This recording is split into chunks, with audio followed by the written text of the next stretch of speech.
Connais-tu le nouveau thème? Amen.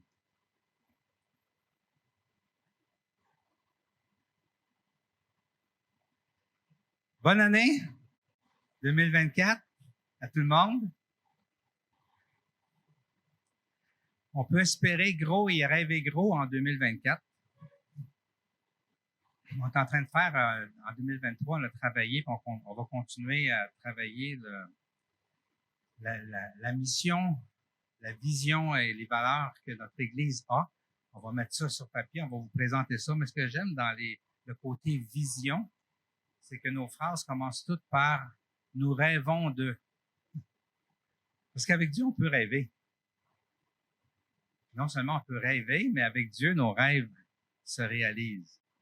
C'est ça qui est toute la différence avec les résolutions qu'on ne réussit pas à tenir ou les désirs qui n'arrivent jamais. Mais avec Dieu, quand on rêve avec Dieu, ça fait toute la différence. Puis les résolutions, si on les transforme en prière, Seigneur, aide-moi à, mais ça aussi, ça marche. Pas mal plus que prendre des résolutions. Parce que Dieu est un meilleur appui que nous-mêmes dans ce qu'on veut faire. Ma prière pour vous, l'Église, en 2024, se trouve dans Éphésiens 3,16, mon verset favori.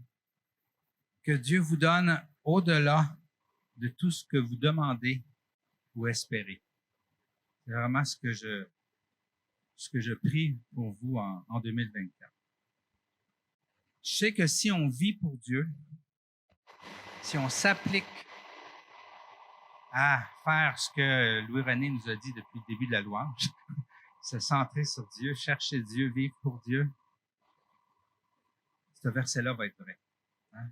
Dieu nous donne au-delà de ce qu'on demande ou on espère. Et je peux vous dire que dans ma vie, ça a vraiment été ça. Dieu on pourrait dire qu'il est incroyable, mais il faut avoir la foi, donc on ne dira pas ce mot-là. Comment qu'on dirait bien? Il est wow. Dieu est wow. Amen. Il est tellement fidèle, il est tellement bon. Et en tant qu'un des bergers de son troupeau ici, l'Église dans la Nodière, moi, je prie que vous puissiez en 2024 être éblouis de voir Dieu agir dans vos vies à chacun et par vos vies aussi autour de vous. Éblouis de recevoir aussi tout ce que Dieu a pour vous et que vous puissiez y être sensible et le recevoir. Amen. Et je sais que cette prière se réalisera. J'en ai la conviction profonde parce que Jésus est avec nous en 2024. Amen. Et je sais que Dieu va édifier son Église aussi parce que Dieu nous a donné une recette. Qui aime les recettes?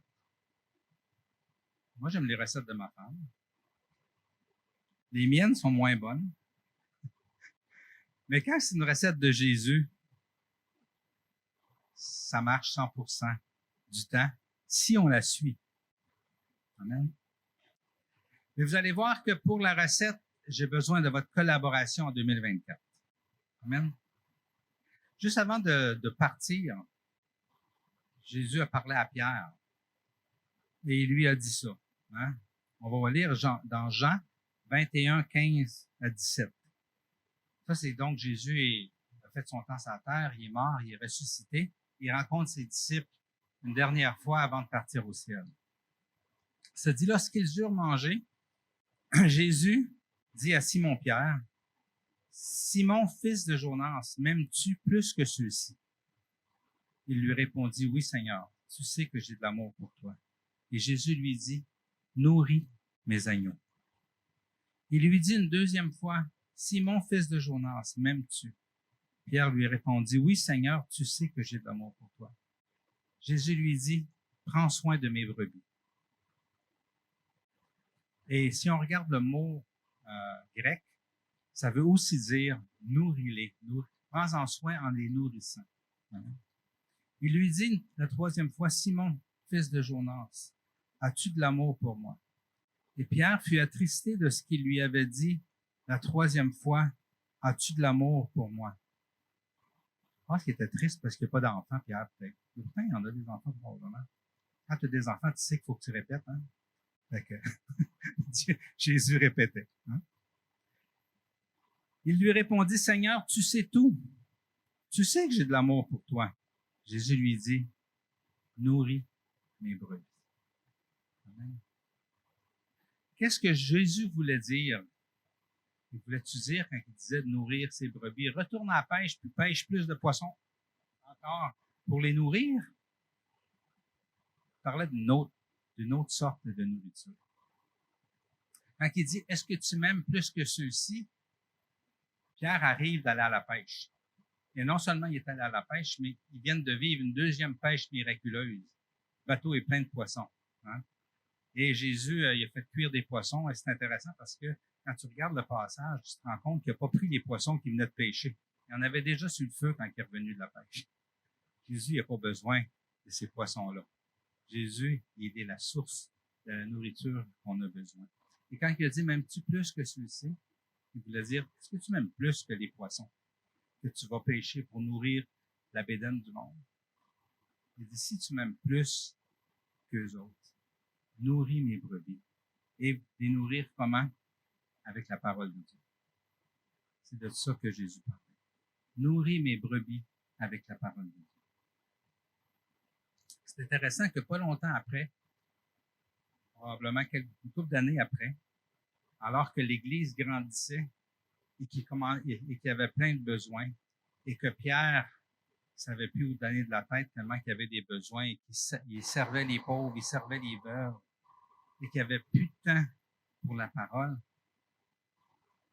il a dit, il faut faire quelque chose, ça n'a pas de bon sens. Dans Actes 6, 2 à 4, ça dit, les 12 convoquèrent l'ensemble des disciples et dirent, il ne convient pas que nous délaissions la parole de Dieu pour servir aux tables. Jésus avait dit, nourris mes brebis, mais là, il nourrissait, mais avec des poissons encore, au lieu de les nourrir avec la parole. Il dit, c'est pourquoi, frères et sœurs, choisissez parmi vous 7 hommes de qui l'on rende un bon témoignage, remplis d'esprit et de sagesse, et nous les chargerons de ce travail. Quant à nous, nous continuerons à nous consacrer à la prière et au ministère de la parole. À la prière et au ministère de la parole. Jésus avait dit, nourris mes brebis. Et Pierre avait plus le temps de prier, il avait plus le temps de leur transmettre la parole. Ça marchait plus. Il faisait plus ce que Dieu lui demandait de faire. Donc, je vais me consacrer à nouveau à la prière, puis je vais demander à Dieu sa lumière, sa direction, ses révélations, et je vais me consacrer à la nourriture spirituelle et la parole de Dieu pour pouvoir vous nourrir avec cette nourriture. De tous les temps, depuis qu'existe une parole écrite, la parole de Dieu, ça a été l'outil le plus puissant du Saint-Esprit, utilisé par Dieu pour nourrir nos âmes, pour nous parler, pour nous guérir, pour nous encourager, pour nous réconforter, pour nous former, pour nous transformer, pour nous diriger. Amen. C'est pas pour rien qu'il demande par-dessus tout à Pierre et à ses successeurs de nourrir son peuple, ses brebis, le troupeau de son pâturage par sa parole. Parce que Dieu sait que sa parole est efficace. Amen. Il y a un chapitre où Jésus répète sans cesse qu'il est le pain descendu du ciel. Hein? Et aussi, à 2 reprises, il dit, « En vérité, je vous le dis, ce n'est pas Moïse qui vous a donné le pain du ciel.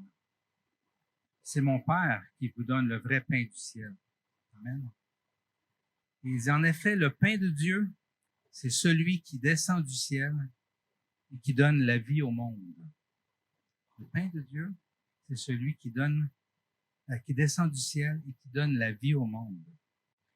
Et ce même Jésus avait dit, lorsqu'il était tenté dans le désert à l'ennemi, l'homme ne vivra pas de pain seulement, mais de toute parole qui sort de la bouche de Dieu. Amen. Jésus faisait référence ici à une parole qui avait été dite par Moïse à son peuple dans Deutéronome, si on remonte longtemps en arrière. 40 ans après que Dieu ait nourri son peuple avec de la manne qui descendait du ciel, Moïse leur a dit avant de mourir, il dit, Dieu t'a humilié, il t'a fait connaître la faim, il t'a nourri de la manne que tu ne connaissais pas et que tes ancêtres non plus n'avaient pas connue, afin de t'apprendre que l'homme ne vit pas de pain seulement, mais de tout ce qui sort de la bouche de Dieu. 40 ans de nourriture du ciel, surnaturelle, de la manne, pour qu'ils puissent comprendre que l'homme ne vit pas juste de pain et de poisson, mais que l'homme vit de la parole de Dieu. Hein? La parole de Dieu, c'est une nourriture qui est vivante et qui est efficace. Jésus dit, mon Père vous a nourri pendant tout ce temps-là pour que vous sachiez que ce qui est important, c'est pas le pain, c'est pas les céréales, c'est pas tout ce que vous mangez, c'est pas le gros steak. Ce qui est important, c'est la parole de Dieu. C'est ça que vous avez besoin. Ensuite, il explique. Il dit, c'est l'esprit qui fait vivre. L'homme n'arrive à rien. Les paroles que je vous dis sont esprit et vie. Amen. Pendant tout ce chapitre-là, Jésus dit, c'est moi le pain de vie. Hein? Et on sait que Jésus est la parole qui s'est fait chair, comme c'est dit au début de l'évangile de Jean. Il y a très longtemps, pas tant que ça, les années 1800, une dame, Anna Bartlett Warner, OK? Cette dame-là, elle avait une sœur qui écrivait des romans. Et sa sœur, elle a écrit un roman où il y avait un enfant qui était mourant dans ce roman-là. Et dans le roman, il y avait un poème décrit pour réconforter l'enfant qui était mourant. Et ce poème-là disait, « Jésus m'aime, je le sais, car la Bible me le dit. » Oui, Jésus m'aime, la Bible me le dit. Ça vous dit-tu quelque chose? Pas longtemps après qu'elle a écrit ce poème-là, sa sœur, Anna, en a fait une chanson. La chanson qu'on connaît, « Jésus m'aime, je le sais, sa parole me le dit. Les tout petits sont de lui, ils sont faibles, mais il est fort. » Ça, c'est ma version. Je suis sûr qu'il y a 1 million de versions, comme toutes les chansons chrétiennes vieilles. Oui, Jésus m'aime. Oui, Jésus m'aime. Oui, Jésus m'aime. La Bible me le dit. Cette chanson-là, elle a fait le tour de toutes les églises chrétiennes du temps, et surtout pour les enfants. Ça avait été chanté et chanté et chanté et chanté par adultes et enfants. Pas longtemps après cette dame, quelques décennies plus tard, il y a un homme qui s'appelle Karl Barth, c'est un Suisse, à l'honneur de notre frère qui vient de Suisse, un grand théologien de son temps, né en 1886, décédé en 1968. C'est un homme qui sortait des rangs traditionnels, un homme qui a étudié beaucoup, et un homme qui a remis en question toutes sortes de théologies, de scholars, on dirait, de grands théologiens penseurs. Et il amenait la parole au niveau de la société, au niveau de la vie quotidienne, au niveau des gens. Un homme qui a été controversé par beaucoup, un homme qui s'est remis lui-même en question, qui a eu des extrêmes, qui est revenu au centre, mais un homme qui a vraiment eu une grande influence au niveau de la théologie, qui a écrit beaucoup sur la parole de Dieu. Et à un moment donné, l'histoire dit qu'un de ses élèves, attends un petit peu, c'est loin, un étudiant, il a demandé à un moment donné s'il pouvait résumer sa théologie en une seule phrase. Et Karl Barth a répondu en disant, Moi, je peux vous répondre, je peux vous résumer toute ma théologie, oui, en une phrase. C'est selon les paroles d'une chanson que j'ai apprise sur les genoux de ma mère. Jésus m'aime, je le sais, car la Bible me le dit. Ça résume toute ma théologie. Et quand on pense à cette phrase-là, Jésus m'aime, je le sais, sa parole, car la Bible me le dit. C'est puissant comme phrase quand on y pense. Pourquoi que je sais que Dieu m'aime juste parce que c'est écrit dans un livre? Il y a des centaines des millions de livres sur la planète. Et parce que la Bible dit que Jésus m'aime, il m'aime. Pourquoi? Pourquoi je suis convaincu de ça à cause que c'est écrit dans un livre? Et la raison, c'est le thème de notre année 2024. C'est parce que la parole de Dieu, elle est vivante et elle est efficace. Amen. Elle porte la vie. Et elle est comme une épée à double tranchant qui vient percer notre âme, qui vient dans le plus profond de nous pour nous convaincre, pour nous instruire, pour nous transformer. Cette parole est si puissante que même si c'est juste écrit que Jésus m'aime dans ce livre-là, mon âme va en être convaincue, même si ça pourrait être, comme certains pensent, un livre parmi des millions d'autres. Ce qu'elle a de différent, la Bible, par rapport aux millions d'autres livres, c'est que la parole qui est écrite est vivante et elle est efficace. Et c'est ça qui change tout. La nourriture essentielle à la vie chrétienne, la seule, okay, à l'égal qu'on a une nourriture qui est essentielle pour que notre corps survive, parce que si on mange jamais, on va finir par mourir. Mais la nourriture qui est essentielle à la vie chrétienne, à l'âme du chrétien, c'est la parole de Dieu. Donc, lorsque Jésus dit à Pierre, « Nourris mes brebis », c'est tout ce qu'il demande. 3 fois, il demande la même affaire. Il me semble qu'il y avait tellement de choses que Pierre pourrait faire avec ses brebis qu'il aurait pu dire une chose à chaque fois différente, mais les 3 fois, il dit « Nourris mes brebis ». Parce que Dieu sait que si Pierre fait ça, l'Esprit Saint va faire le reste. Amen. C'est aussi fort que ça, la parole de Dieu. C'est l'épée de l'Esprit, et l'Esprit s'en sert pour œuvrer dans la vie du chrétien. Amen. Et pour convaincre les cœurs, et pour transformer les cœurs, pour guérir les cœurs, pour délivrer les cœurs. Jésus sait que c'est suffisant, parce que cette nourriture, elle est esprit et vie. Si ces brebis s'en nourrissent, à ce moment-là, c'est safe. Son esprit est libre de faire toute l'œuvre qu'il veut faire. Amen.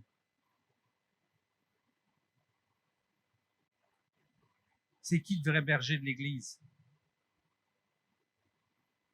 Pas Luc Chaussé. C'est Jésus. Amen. Les autres bergers, c'est des bergers temporaires, un peu comme une nourrice. Hein? Dans l'ancien temps, on avait des nourrices, parce que les biberons n'existaient pas encore. Le lait de vache n'était pas encore utilisé pour nourrir les bébés. Fait que quand une femme ne pouvait pas allaiter, on prenait une nourrice. Okay? On voit ça aussi, c'était pas une nourrice, mais Anne, la mère du prophète Samuel, elle a dit, pendant que son bébé était dans son ventre, qu'elle voulait offrir son enfant à Dieu. Donc, son plan, c'était d'aller porter cet enfant-là dans le temple et qu'il reste là avec les prêtres, qu'il grandisse là. Elle l'offrait en sacrifice pour qu'il serve Dieu toute sa vie. Mais ça dit aussi que 2 ans avant, ben, ça dit pas 2 ans, mais c'est le temps qu'il allaitait dans ce temps-là. Elle l'a allaité, elle l'a nourri. Et après ça, quand le temps du sevrage était venu, elle est allée le porter au temple et Dieu a fait le reste. Donc, elle a commencé. Moi, j'ai eu des enfants et au tout début de leur vie, on les nourrissait. Les a allaités, puis après ça, on continuait avec le biberon. OK? On leur donnait de la nourriture imposée. Il n'y avait pas le choix. De toute façon, ça, on n'aurait pas su quoi y donner non plus. d'autres que du lait, un Kleenex. Amen. Un peu plus tard, à partir de l'âge d'1 an, on a commencé à leur servir de la nourriture dans un petit bol. Et là, ils mangeaient par eux-mêmes, avec les mains, puis après ça avec la cuillère. Mais ils se nourrissaient eux-mêmes avec la nourriture qu'on leur donnait. Okay? Est-ce qu'ils aimaient toujours ce qu'on leur donnait? Pas nécessairement. Quand ils n'aimaient pas ça, c'est-tu parce que c'était pas bon pour eux autres? Non. On leur donnait des bonnes choses, mais les autres, ils n'aimaient pas ça tout le temps. Mais, ils mangeaient. Ils finissaient par manger s'ils avaient bien faim et qu'on insistait qu'il n'y aurait pas d'autre chose. Ils en mangeaient. Là, ils ont grandi. Là, ils ont commencé à aller eux-mêmes dans le garde-manger puis dans le frigidaire chercher leur nourriture. Amen. Ça a rendu un petit peu plus grand. Et ils prenaient les restants des recettes qu'on avait faites. Un peu plus grand, ils ont commencé à faire leurs propres recettes. Amen. C'était boiteux des fois. Je sais que mon fils Étienne, lui, quand il a vu qu'il était capable de se faire des chilaquiles, il mangeait juste ça à chaque fois qu'il était tout seul. Puis il s'en faisait une tonne, tellement qu'il n'est plus capable de manger ça aujourd'hui. Tellement que ça lui sortait par les oreilles. Il y a eu une autre passe qui mangeait juste des œufs. Ça aussi, à un moment donné, il n'en pouvait plus. Mais il apprenait de recettes et erreurs.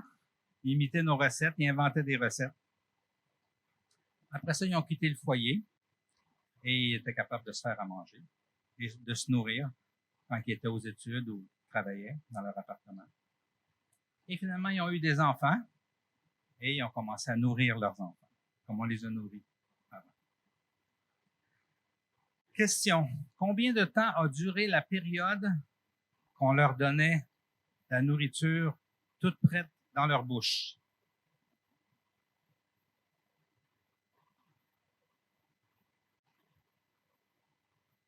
Un an et quelques. Jusqu'à temps qu'ils soient capables de manger par eux-mêmes. Hein? Après ça, on le mettait dans les assiettes puis ils mangeaient. 1 an, disons. OK? Combien de temps a duré le temps qu'ils mangeaient la nourriture qu'on mettait dans leur assiette seulement? 2 ans, peut-être? Ça, c'est jusqu'au temps où ils vont chercher eux autres mêmes dans l'armoire quelque chose à manger. C'est sûr qu'on continue de leur mettre la meilleure nourriture que ce qu'ils choisissaient dans leur assiette, mais ils étaient quand même capables d'aller s'en chercher. À quel âge ils ont commencé à aller eux-mêmes trouver de la nourriture dans les armoires? Ben là, c'est rendu à 3-4 ans. OK? Puis après ça, ils ont commencé à imiter des recettes. Moi, je me rappelle, je faisais des biscuits. Je prenais des recettes de ma mère. Je faisais des biscuits. J'étais tout petit. J'avais peut-être 7-8 ans. Donc, le temps qu'on leur donnait la nourriture dans la bouche, c'est 1 an. Après ça, ils ont commencé à manger eux-mêmes. Petite parenthèse, on n'a pas créé les aliments qu'on leur donnait. Hein, on n'a pas créé les carottes. Dieu a créé les carottes. Nous, on faisait juste leur donner. Dieu a créé la viande, Dieu a créé tout. On fait juste, nous autres, leur donner ce qui est déjà créé. Donc, c'est pareil avec la parole de vie, la parole de Dieu. Amen. En fait, tout ce que je vous ai dit, c'est la même chose avec la parole. Par contre, on est souvent, en tant que chrétien, pas mal plus lent que nos enfants à aller fouiller dans les armoires, c'est-à-dire dans la Bible ou dans le frigidaire, à aller fouiller dans la parole de Dieu. Hein? Souvent, on va assister le dimanche, on va écouter la parole de Dieu, on va écouter des fois des choses sur Internet ou sur la télévision, sur des podcasts. Mais de nous-mêmes ouvrir la parole puis aller fouiller nous autres-mêmes dedans, ça nous prend plus que nos enfants souvent, quand ils allaient fouiller dans le frigo. Amen. Pourtant, Dieu a créé quelque chose de tout fait. La Bible, c'est tout fait. Tout ce qu'on a aller, c'est aller fouiller dans le garde-robe, dans le garde-manger, c'est-à-dire, ou dans le frigidaire, puis s'en nourrir. Amen. La nourriture est toute prête à manger. Bien entendu, il faut l'apprêter. Il faut mettre une petite dose de psaume. Je vais vous lire ce que j'ai écrit. Je vais essayer de faire une recette, OK, avec la parole de Dieu. Une bonne dose de psaume, une bonne entrée de livre de l'Évangile, une portion des histoires de l'Ancien Testament, une base de la loi de l'Ancien Testament et des proverbes. On arrose ça un peu de prophétie de l'Ancien Testament, pas trop. Une pincée des visions flyées de la Bible, dans l'Ancien Testament et dans l'Apocalypse. On épice ça avec les Actes des Apôtres. Ah, c'est une bonne épice, les Actes des Apôtres, on aime ça lire ça, c'est des histoires. Puis pour digérer, on lit les lettres de Paul et des autres apôtres. Parfois sucré, parfois c'est piquant, parfois c'est trop piquant. Et on finit par un dessert empreint des promesses de Dieu. Amen. C'est sûr que la journée qu'on se convertit, on n'a pas de recette encore. On sait que la Bible existe. On n'est peut-être pas 100% convaincu même que la Bible... Moi, quand je me suis converti, quand j'ai donné ma vie à Dieu, j'étais vraiment pas convaincu que la Bible, c'était tout vrai. Là. J'étais convaincu que Jésus, c'était la vérité. J'étais même convaincu que ce qui était écrit, que c'est Jésus qui parlait dans la Bible. Ça j'étais convaincu que c'était vrai. Mais le reste, j'étais pas sûr. Donc, quand on se convertit, on n'est pas trop certain de cette nourriture-là. Il y a des affaires qu'on aime et des affaires qu'on n'aime pas. Et Timothon à ma femme, hein, en Timothée. Tu commences à aimer ça, Lise, un peu?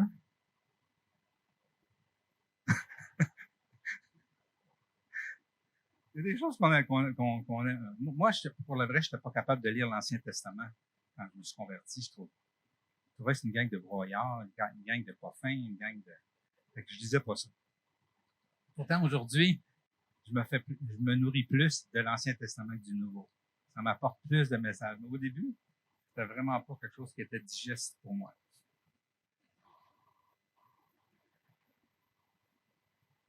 Donc, quand est-ce qu'on devrait être rendu à se servir soi-même? Entre 2 et 4 ans. OK?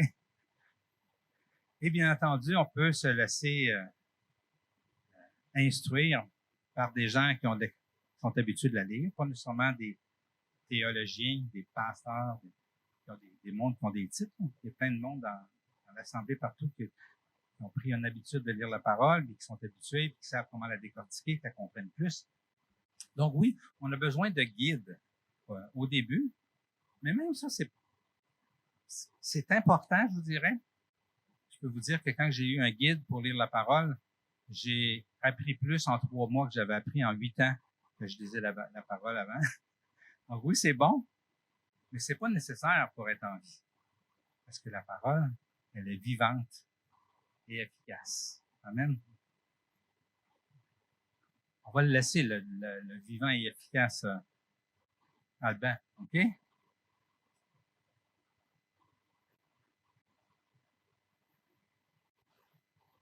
Donc, Dieu nous appelle dès notre sevrage. Notre sevrage, c'est quand on se convertit et qu'on nous a donné la parole. Aussitôt qu'on est sevré, il nous appelle à aller fouiller dans le frigidaire, à aller fouiller dans le garde-robe. Amen.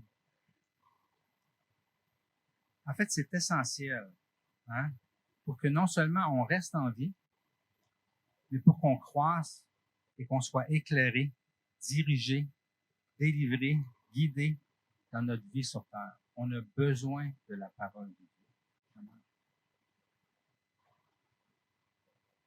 On a voulu faire de ce thème-là le thème de l'année.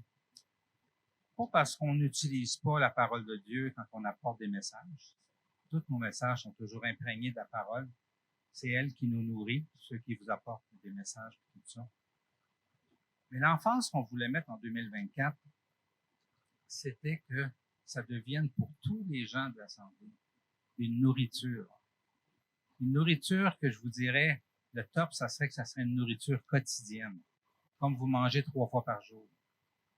Et que ça devienne une habitude pour tout le monde, sans exception, aussitôt qu'on est sevré, à se nourrir de la parole. Et la semaine prochaine, je vais vous emmener des feuilles. On va distribuer ça, là, puis je vais l'envoyer aussi par Internet. On va faire un sondage au début 2024, anonyme, pour savoir où est-ce qu'on en est dans notre lecture de la Bible. Puis on va en faire un au mois de décembre. On va regarder si on a réussi. Si on n'a pas réussi, ben on se dirait, ben, on n'est pas bon. Nous autres, là, parce que c'est nous autres qui est supposé de vous encourager. Mais on a le goût de faire ça. On veut doser si notre thème cette année a fonctionné. Amen. Mais notre désir, c'est que l'Église puisse se nourrir de plus en plus de la parole de Dieu. Parce qu'on est convaincu que c'est important, de cette nourriture. Moi, quand je suis venu au Seigneur, je connaissais pas l'Église évangélique. Je connaissais l'Église catholique. J'avais grandi dans l'Église catholique et je connaissais quasiment les messes par cœur. J'avais été servant de messe. Je pouvais vous la réciter encore aujourd'hui quand je vais à une messe, à Noël ou n'importe quand. Je suis capable de dire tout ce qu'ils disent. Okay? Parce qu'on redit toujours les mêmes choses. C'est des choses glorieuses qui se disent, mais ça se répète. On amène tout le temps la parole sous forme de 2 épîtres et d'un évangile. Des fois, un petit passage de l'Ancien Testament. Et tout le reste. Donc, pour moi, se nourrir de la parole, c'est pas quelque chose que je connaissais.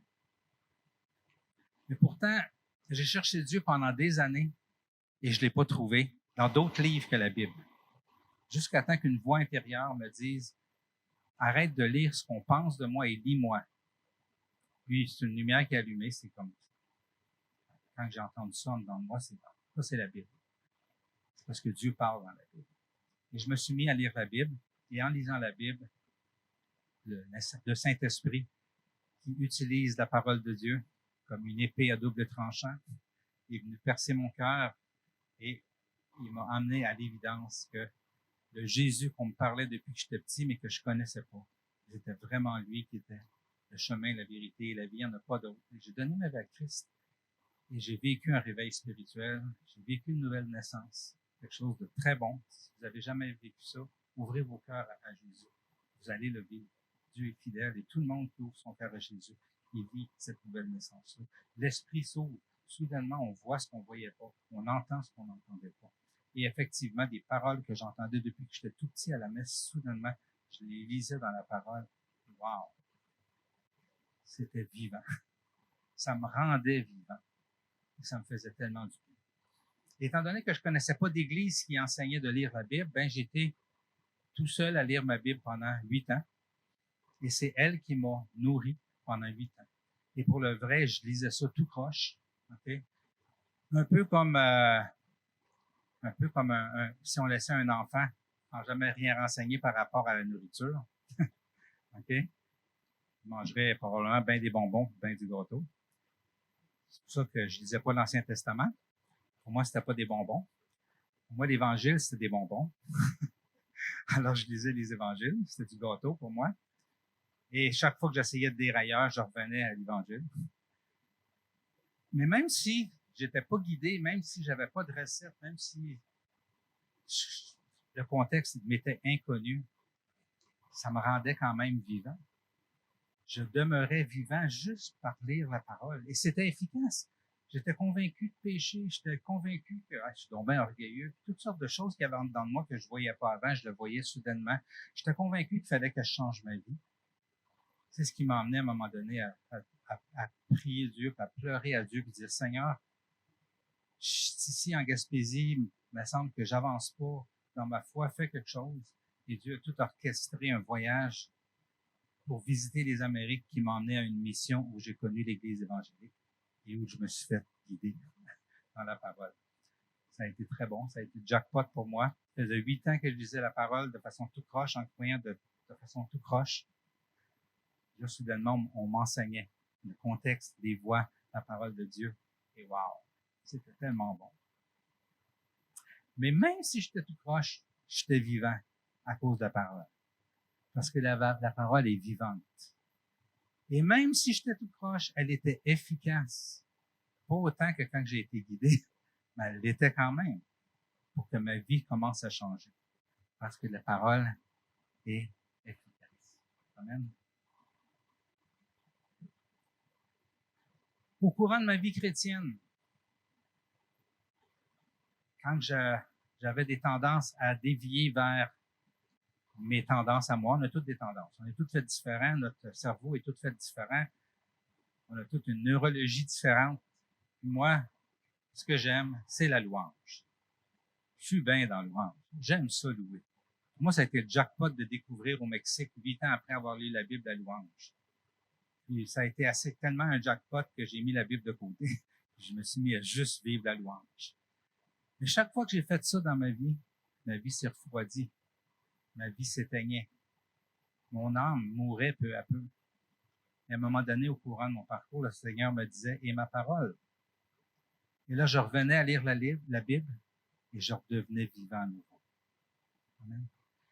Même, je peux vous dire, dans mon parcours pastoral, quand que la parole de Dieu, c'était juste de préparer des prédications ou des lettres, et que chaque fois que j'ouvrais la parole, c'était dans le but d'amener un message, je me refroidissais.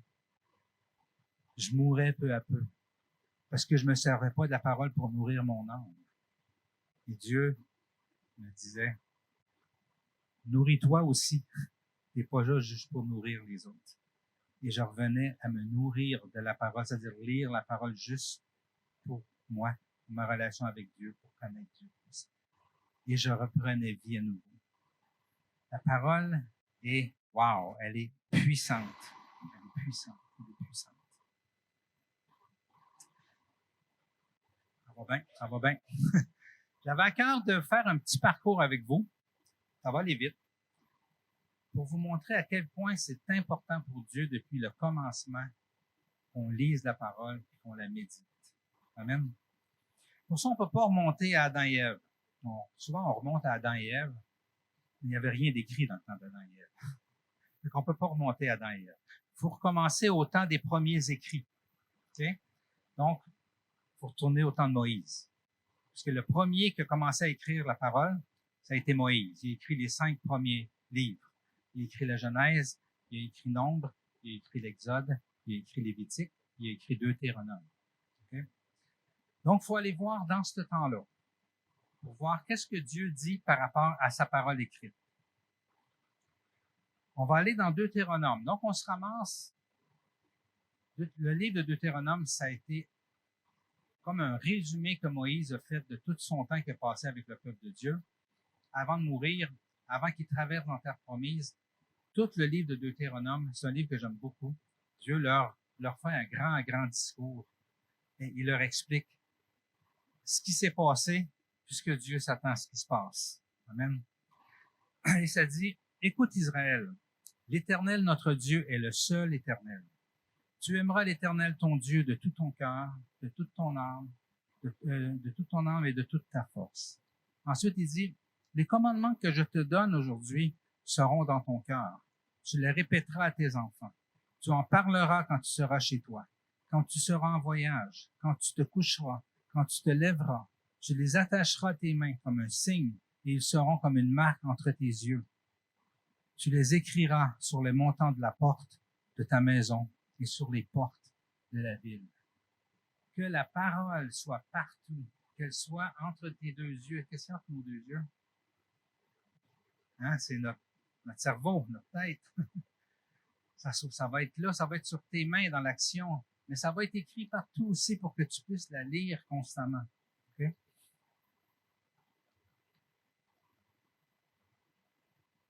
Tu la diras à tes enfants. Vous savez, la puissance de la parole, la vivacité de la parole et l'efficacité de la parole, c'est autant pour nos enfants que pour nous, que pour les adultes. C'est aussi efficace pour les enfants, c'est aussi vivant pour les enfants. Exposons nos enfants à la parole. C'est ce que j'ai fait avec mes enfants. On a lu la Bible au complet ensemble, de Genèse jusqu'à Apocalypse. Okay? Je l'ai refaite avec Benjamin parce qu'il y avait un gros décalage. J'ai recommencé avec Benjamin. Exposons la parole à nos enfants.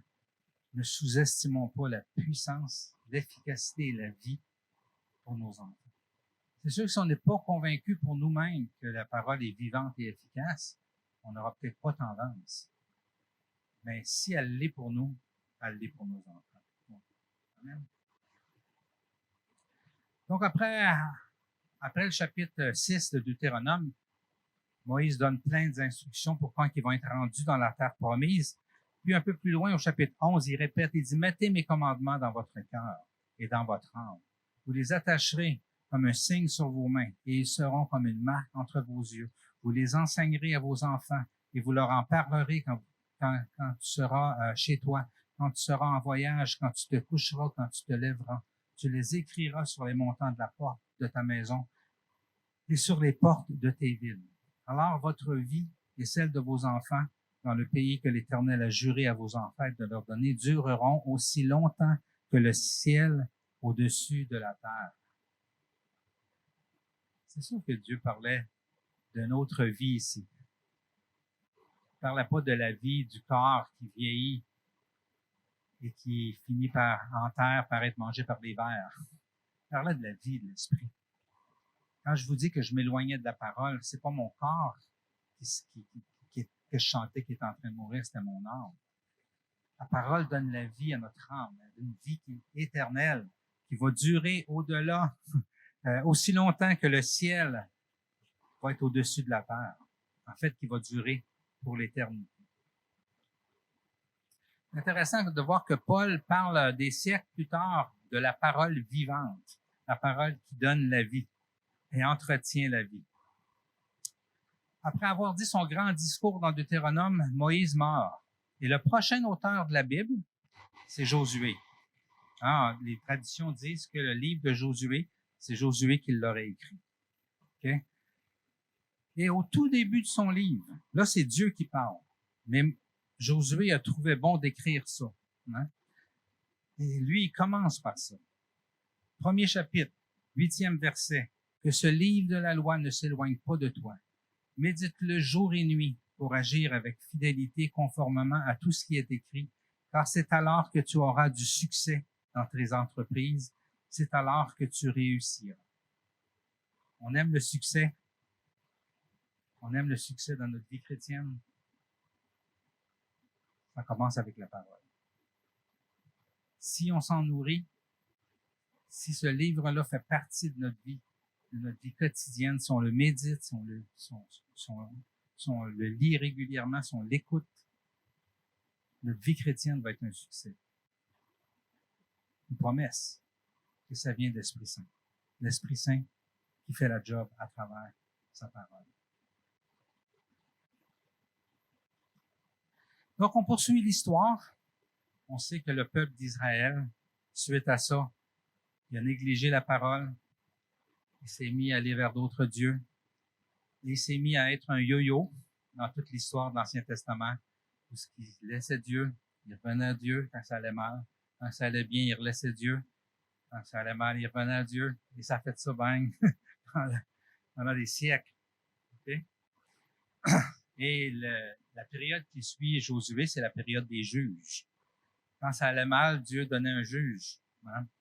Et chaque fois qu'on voit que le peuple se rapprochait de la parole de Dieu, il y avait une repentance. La vie revenait dans le cœur du peuple. Et tout allait bien pendant un certain temps. Et quand ça allait bien, je vais le dire en langage d'aujourd'hui, quand ça allait bien, on devenait occupé, on négligeait de lire notre Bible, on négligeait de la lire, de la méditer, il y a trop d'affaires à faire.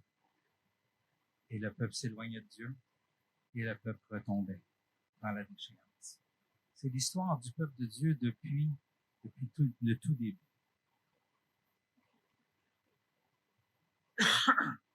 Vers la fin de la période des juges, il arrive un prophète. Ce prophète-là, c'est Samuel. Et Samuel aurait écrit les livres qui suivent. Le livre de Ruth et le livre des juges, le livre de Ruth et aussi les 2 livres de Samuel. Amen. Et c'est pendant les livres de Samuel que des rois commencent à régner sur Israël parce que le peuple voulait un roi. Saül, ça a été le premier roi. Ensuite, il y a eu David. Et c'est à ce moment-là, à l'époque de David surtout, qu'on recommence à retrouver ce qui manquait le plus dans la période des juges pour le peuple, c'est la parole vivante. Amen. Donc David, qui était le roi qui était un amoureux de la présence de Dieu, de la vie de l'esprit. OK? Il découvre la louange, mais il découvre que la louange doit être nourrie de la parole de Dieu. Hein? Il se rend compte que louer, c'est pas suffisant. Ça prend aussi cette nourriture qui donne la vie, qui est la parole de Dieu. Le livre des psaumes, c'est un recueil d'un paquet de chants de louange écrits par plein d'auteurs, Moïse, David, Asaph, les descendants de Corée, Éman, Étan et d'autres anonymes. Okay? Et ce qui est intéressant, c'est que le premier psaume de toute cette série de 150 psaumes-là commence de cette façon-là. Ça dit « Heureux l'homme qui ne suit pas le conseil des méchants, qui ne s'arrête pas sur les voies des pécheurs et ne s'assit pas en compagnie des moqueurs, mais qui trouve son plaisir dans la loi de l'Éternel. Il la médite jour et nuit. Qui trouve son plaisir dans la loi de l'Éternel. Dans la Bible, il la médite jour et nuit.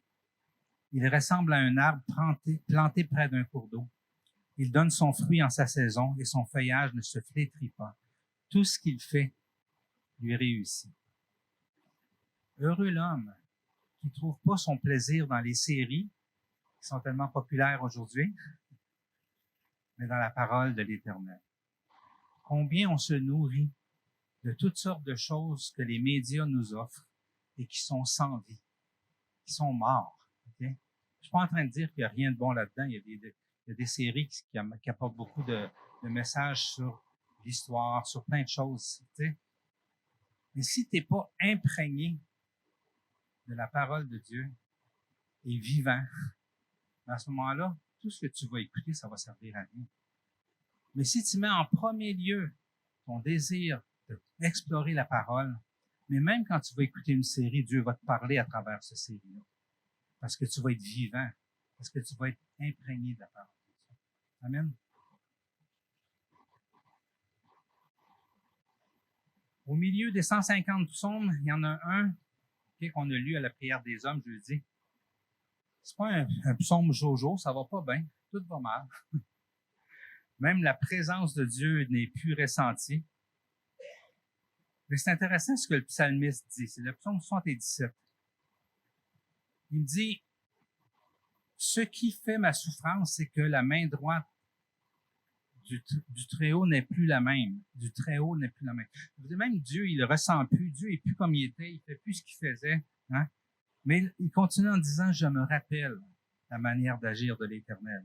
Oui, je veux me souvenir de tes miracles passés. Je réfléchis à toute ton activité. Je veux méditer tes hauts faits. Ô Dieu, tes voies sont saintes. Quel Dieu est grand comme Dieu. Tu es le Dieu qui fait des miracles. » Ce qu'il tient, ce gars-là, au milieu de plein d'épreuves, quand tout va mal, c'est qu'il se souvient.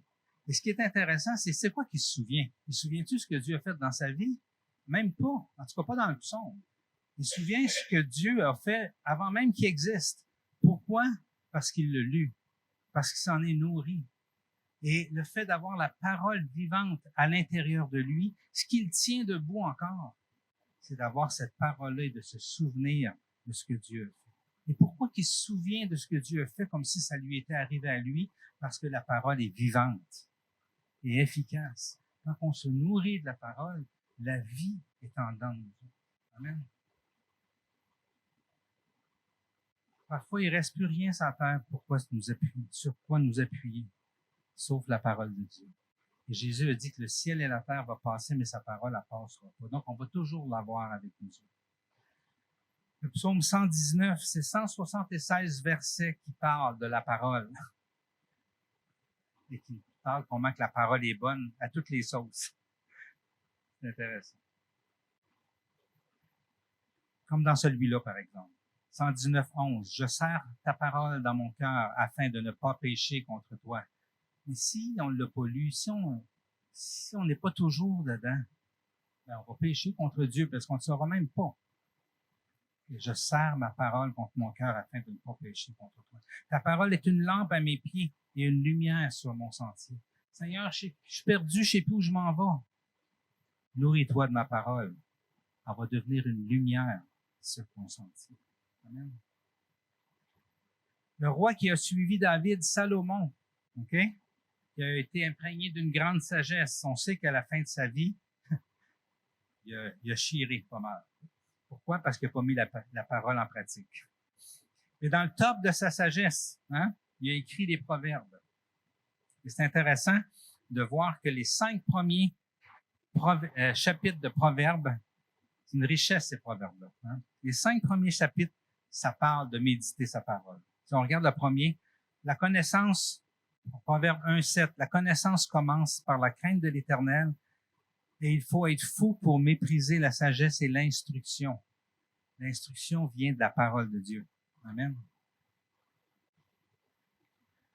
Et la crainte de l'Éternel devrait nous amener à jamais négliger sa parole. Amen. Regardez le Proverbe 2. Mon fils, si tu fais bon accueil à mes paroles, si tu retiens mes commandements en prêtant une oreille attentive à la sagesse et en inclinant ton cœur à l'intelligence. Oui, si tu appelles la sagesse, si tu élèves ta voix vers l'intelligence, si tu la cherches comme l'argent, si tu la poursuis comme un trésor, alors tu comprendras ce qu'est la crainte de l'Éternel et tu trouveras la connaissance de Dieu. Et ça continue en disant, si tu fais bon accueil à mes paroles, si tu retiens mes commandements, en prêtant une oreille... Ah non, je viens de le lire. Bon. Excusez, je vais en voir au 3. OK? Proverbe 3. Mon fils, n'oublie pas mon enseignement et que ton cœur garde mes commandements. Le 4e, écoutez mes fils l'instruction d'un père et soyez attentifs pour connaître l'intelligence, car je vous transmets un bon savoir. Ne rejetez pas mon enseignement. Obéis à mes commandements et tu vivras. Acquiers la sagesse, acquiers l'intelligence. N'oublie pas les paroles de ma bouche et ne t'en détourne pas. Ne l'abandonne pas et elle te gardera. Aime-la et elle te protégera. Écoute-moi, mon fils. Fais bon accueil à mes paroles et les années de ta vie seront nombreuses. Puis même dans le 4, ça continue 4, 20, 22. Mon fils, sois attentif à mes paroles. Tends l'oreille vers mes discours, qu'ils ne s'éloignent pas de tes yeux. Garde-les au fond de ton cœur, car ils apportent la vie à ceux qui les trouvent, la guérison à tout leur corps. Ici, on ne parle pas des discours des grands prédicateurs de ce monde. On parle de la parole de Dieu. C'est de ça que ça parle ici. On aime ça écouter des messages de d'autres personnes, mais Dieu dit, viens directement à la source, gratuitement, viens te nourrir de mes succulents qui est ma parole de Dieu. Amen. Dans toute notre vie chrétienne, qu'on soit bébé, enfant, ado, adulte mature, OK? Et je vous dis pas vieillard parce que ça n'existe pas dans le royaume des cieux. T'arrêtes à adulte mature. Après ça, ben, tu vis l'éternité comme ça. Amen. La Bible n'est pas un livre, ni une bibliothèque. C'est un recueil de puissance qui ne demande qu'à être relâché dans nos esprits et dans nos vies. C'est la vie en boîte qui éclate quand on l'écoute et qu'on la lit. Dieu nous le dit et nous le redit. C'est efficace pour nos vies, c'est vivant, c'est une vraie nourriture pour nos âmes. C'est un produit de prodige dans l'âme du croyant. Amen. Et c'est ce que nous dit aussi le prophète Ésaïe quand il dit, quand Dieu dit par sa bouche, il en va de même pour ma parole.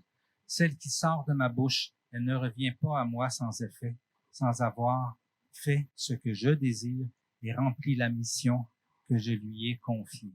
Amen. Et là, on pourrait se dire, ouais, mais la venue de Jésus, on est né de nouveau, on n'a plus besoin de ça. Jésus, sans arrêter, nous dit de se nourrir de la parole. Hein? Il dit premièrement qu'il est la parole, puis qu'on doit se nourrir de la parole. Ensuite, il réitère la parole de Moïse en disant dans Matthieu 4,4, l'homme ne vivra pas de pain, mais de toute parole qui vient de la bouche de Dieu. Là, il parle à des chrétiens. Okay? Il dit aux Juifs qui avaient cru en lui, donc chrétiens, si vous demeurez dans ma parole, vous êtes vraiment mes disciples. Vous connaîtrez la vérité et la vérité vous rendra libre. Il y a déjà quelqu'un qui me dit, ouais, mais moi, je la lis pas la parole, moi, je la vis. Comment tu peux la vivre si tu la connais pas? Comment tu peux fonder ta vie sur la vérité si tu t'en nourris pas? Amen. Il dit à ses disciples, déjà vous êtes purs à cause de la parole que je vous ai annoncée. Puis il dit même devant sa mère, qui disait qu'elle était bien heureuse d'avoir porté Jésus, il dit, heureux plutôt ceux qui écoutent la parole de Dieu et qui la gardent.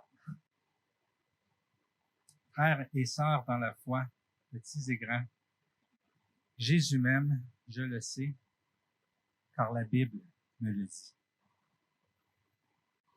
Si j'avais pas lu la Bible, je ne le saurais pas. Et je serais malheureux. Et si la Bible n'était pas une parole vivante et efficace, j'en serais pas convaincu. Ce qu'on désire, les anciens de l'Église, les leaders et tous ceux qui ont soif de voir l'Église parmi vous fleurir, c'est que toute l'Église se nourrisse par elle-même de la parole de Dieu. Pas juste des miettes du dimanche matin. Parce que le dimanche matin, c'est juste des miettes comparativement à toute la richesse qui existe dans la parole de Dieu. Amen. Donc, l'amour de berger qu'on a pour l'Église de Jésus, elle est boostée par l'Esprit en nous disant, faites pas juste donner des miettes à mon peuple, convainc-les de se nourrir eux-mêmes de la parole de Dieu. Et comme des parents spirituels, notre désir en 2024, c'est vraiment de vous voir vous nourrir de plus en plus par vous-même de cette parole vivante. En effet, dans Hébreu, ça dit, en effet, la parole de Dieu est vivante et efficace, plus tranchante que toute épée à deux tranchants, pénétrante jusqu'à séparer âme et esprit, jointure et moelle. Elle juge les sentiments et les pensées du cœur.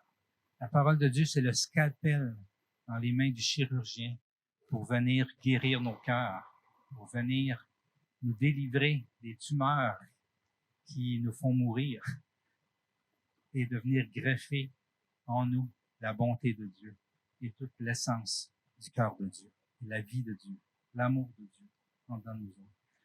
C'est pour ça que Paul dit que la parole de Christ habite en vous dans toute sa richesse. Instruisez-vous et avertissez-vous les uns les autres en toute sagesse par des psaumes, par des hymnes, par des cantiques spirituels. Chantez pour le Seigneur de tout votre cœur sous l'inspiration de sa grâce.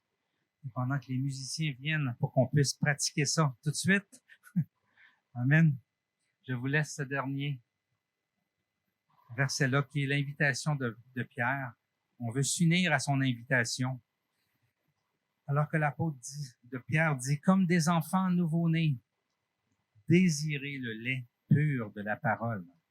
Ainsi, grâce à lui, vous grandirez pour le salut, si du moins vous avez goûté que le Seigneur est bon.